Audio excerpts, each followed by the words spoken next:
लाला ने अपने दामाद शाहीन अफरीदी को दुगा, शाहीन 4 विकेटें ले गया। तो अब रिसेंटली लाला ने माइक हैसन को टांग दिया है। तो आई होप कि अब माइक हैसन की कोचिंग भी ठीक हो जाएगी।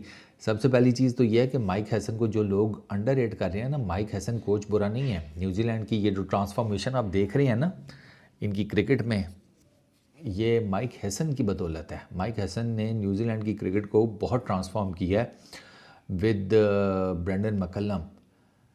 ये न्यूजीलैंड में जो आप न्यूजीलैंड में कम ऑलराउंडर्स हैं, ये सारा कुछ कल्चर इस टीम को देने वाला माइक हैसन था। उसने आईपीएल में बड़ा तगड़ा काम किया हुआ है। तो इंटरनेशनल क्रिकेट में और फ्रेंचाइज बेस्ड क्रिकेट में माइक हैसन का अच्छा खासा नाम है। अब लाला क्या कहती हैं? लाला ये कहती है कि यार माइक हैसन की जो कोचिंग है ना वो यूज़लेस और उसकी एग्जीक्यूशन बहुत, जिसे कहते हैं ना, पुअर रही है वर्ल्ड T20 के हिसाब से।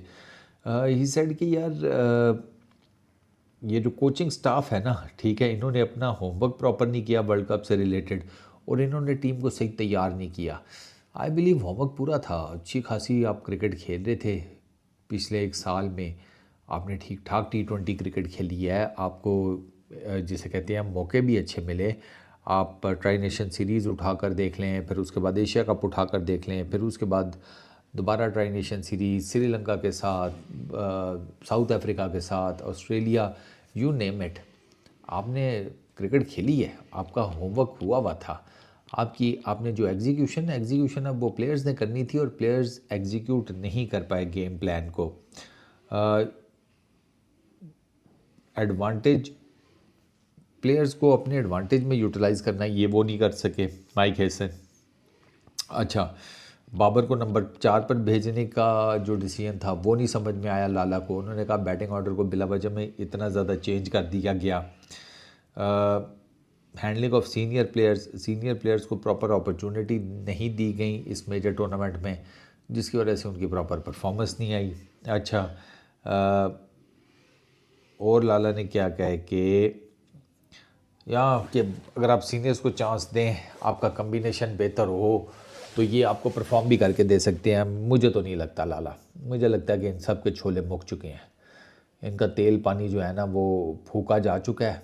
ये बस अब जिसे कहते हैं ड्रिप इनको लगी हुई है, ये उसके सारे क्रिकेट खेल रहे हैं। 2021-22 में ये सारे के सारे अपनी पीक अचीव कर चुके हैं। उसके बाद इनका नीचे की तरफ ही ग्राफ जा रहा है, ऊपर की तरफ कोई नहीं आया। इंडिविजुअल लेवल पर भी देख लें और टीम वाइज परफॉर्मेंसेस के ऊपर भी देख लें। बैटिंग कम्बिनेशन आपका बुरा था, bowling I don't think so, bowler तो आपके पास यही थे। हाँ, ये है कि आपके जो स्पिनर्स हैं वो भी एक्सपोज हो गए। ये एक अनफॉर्चुनेट चीज़ हुई है कि आपके स्पिनर्स श्रीलंका में एक्सपोज हो गए, वो उस लेवल की बॉलिंग नहीं कर सके, specially in the game against India and England. वहाँ पर बहुत ज़रूरी था। आपके स्पिनर्स ने कहा ना जी, हम पाकिस्तान को जितवा दें, इतने तो हम पाकिस्तान के सगे हैं ही नहीं, जो मर्ज़ी कर लो। तो ये बैटिंग में कम्बिनेशन, यस, बाबर आजम को नंबर 4 पर खिलाने की जहाँ तक बात है, बाबर आजम की ऊपर जगह बन नहीं रही थी। ओपनर आपके दोनों सेट थे, तीसरे नंबर पर आगा ने खुद आना था, बाबर को टीम में डालने का भी प्रेशर था। तो फिर इनके पास और कुछ नहीं जगह बनती थी, वो बाबर के लिए नंबर 4 ही बनती थी। नंबर 4 से नीचे तो बाबर आजम को खिलाना बिल्कुल बेवकूफ़ी थी ना।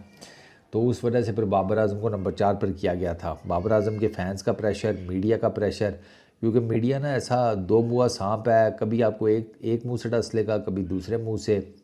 पहले बाबर के स्ट्राइक रेट के ऊपर रोते रहे, फिर कहा जी बाबर आजम को ड्रॉप कर दो स्ट्राइक रेट की वजह से, बाबर आजम ड्रॉप हो गया। तो इन्होंने चीखना शुरू कर दिया कि एशिया कप में बाबर आजम होता तो हम जीत जाते। अब फिर बाबर आजम के स्ट्राइक रेट के ऊपर रोले डले हुए हैं। तो अब इन मीडिया वालों की किस बात पे बंदा यकीन करे कि कब सच बोल रहे थे।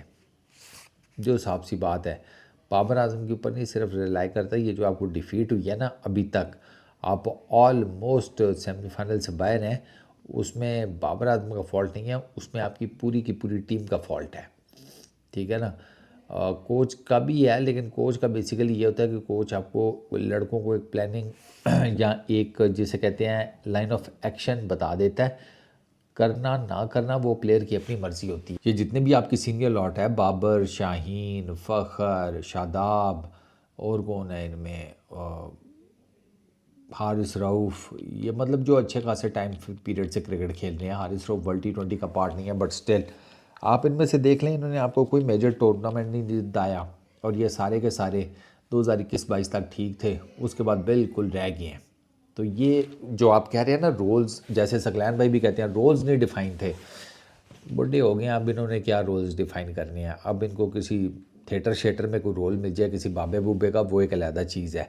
तो अगर इनको अभी तक अपना रोल नहीं पता तो फिर किसके ऊपर, किस दीवार पे बंदा जाके सर मारे।